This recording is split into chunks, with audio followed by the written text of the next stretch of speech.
Descrição técnica do código de problema OBDII, banco de circuitos do sensor de temperatura do resfriador de ar de carga 2. O que isso significa? Este código de diagnóstico de falha, DTC, é um código genérico do trem de força, o que significa que se aplica a veículos equipados com OBDII que possuem um sensor de temperatura do refrigerador de ar de carga, Chevy, Ford, Toyota, Mitsubishi, Audi, VW, etc. Embora genéricas, as etapas exatas do reparo podem variar dependendo da marca, modelo. Um turbocompressor é basicamente uma bomba de ar usada para forçar o ar para dentro do motor. No interior, existem duas seções, a turbina e o compressor. A turbina é conectada ao coletor de escape, onde é acionada pelos gases de escape. O compressor é conectado à entrada de ar. Ambos são conectados por um eixo, portanto, quando a turbina gira, o compressor também gira, permitindo a entrada de ar no motor. O ar mais frio fornece uma carga de admissão mais densa ao motor e, portanto, mais potência. Por esse motivo, muitos motores são equipados com um resfriador de ar de carga, também conhecido como intercooler. Os refrigeradores de ar de sobrealimentação podem ser refrigeradores ar líquido ou ar, mas a função é a mesma: refrigerar o ar que entra na entrada. Um sensor de temperatura do resfriador do ar de sobrealimentação,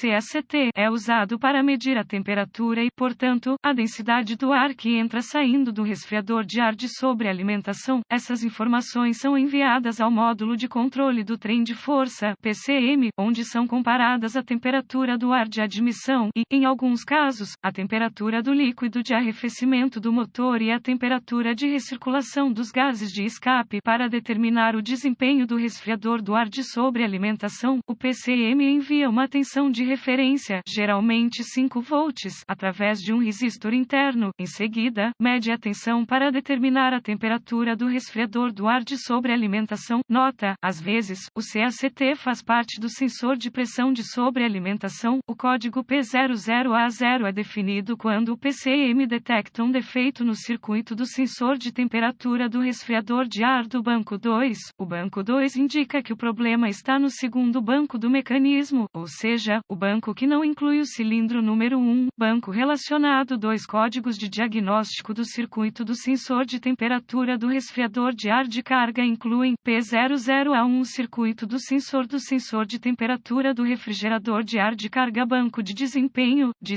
2. P00A2. Circuito do sensor de temperatura do resfriador de ar de carga baixo. Banco 2. P00A3. Circuito do sensor de temperatura do resfriador de ar de carga baixo. Banco 2. P00A3. Circuito do sensor. Banco intermitente, irregular 2. Gravidade e sintomas do código. A gravidade desses códigos é moderada. Os sintomas de um código do motor P00A0 podem incluir luz de verificação iluminada do motor, desempenho ruim do motor, diminuição da economia de combustível, veículo preso no modo de manobra, a regeneração do filtro de partículas diesel inibida, se equipada. Causas. As possíveis causas desse código P00A0 incluem sensor com defeito, problemas de fiação, carga com falha ou restrição, procedimentos de diagnóstico e reparo do PCM com defeito. Comece inspecionando visualmente o sensor de temperatura do resfriador do ar de sobrealimentação e a fiação correspondente. Procure conexões frouxas,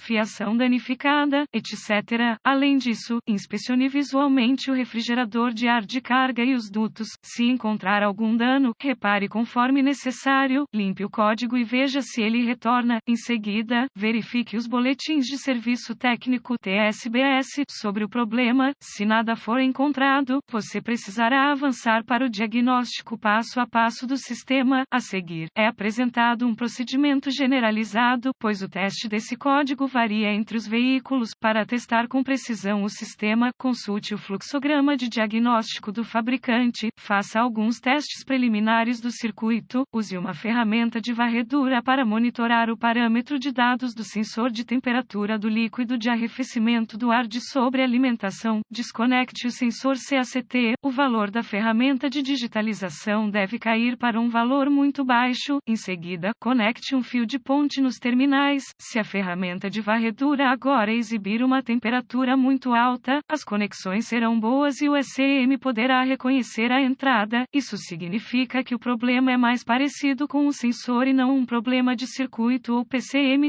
Teste o sensor, desconecte o conector do sensor de temperatura do resfriador do ar de sobrealimentação. Em seguida, meça a resistência entre os dois terminais do sensor usando um multímetro digital definido como ohms. Ligue o motor e observe o valor do medidor. Os valores devem diminuir suavemente à medida que o motor aquece. Verifique o medidor de temperatura do motor no painel para garantir que o motor atinja a temperatura operacional. Se a temperatura do motor aumentar, mas a resistência do CACT não diminuir, o sensor está com defeito e deve ser substituído. Verifique o circuito. Verifique o lado da tensão de referência do circuito. Com a ignição ligada, use um multímetro digital configurado para volts para verificar uma referência de 5 volts do PCM em um dos dois terminais do sensor de temperatura do resfriador de ar de carga. Se nenhum sinal de referência estiver presente, conecte o medidor configurado em ohms com a ignição desligada entre o pino de tensão de referência no CACT e o pino de tensão de referência no PCM. Se o medidor ler fora dos limites OL, haverá um circuito aberto entre o PCM e o sensor que precisará ser localizado e reparado. Se o medidor lê um valor numérico, a continuidade. Se tudo estiver bom até esse ponto, verifique se há 5 volts saindo do PCM no terminal de tensão de referência. Se não houver uma referência de 5 volts do PCM, o PCM provavelmente está com defeito. Verifique o lado do terra do circuito. Conecte o medidor ajustado em ohms com a ignição desligada entre o terminal de aterramento no sensor de temperatura do resfriador do ar de sobrealimentação e o terminal de aterramento no PCM. Se o medidor ler fora dos limites OL, haverá um circuito aberto entre o PCM e o sensor que precisará ser localizado e reparado. Se o medidor lê um valor numérico, a continuidade. Por fim, verifique se o PCM possui um bom aterramento, conectando um condutor de metro ao terminal de aterramento do PCM e o outro ao aterramento do chassi. Mais uma vez, se o medidor ler fora dos limites OL, haverá um circuito aberto entre o PCM e o terra que precisará ser localizado e reparado.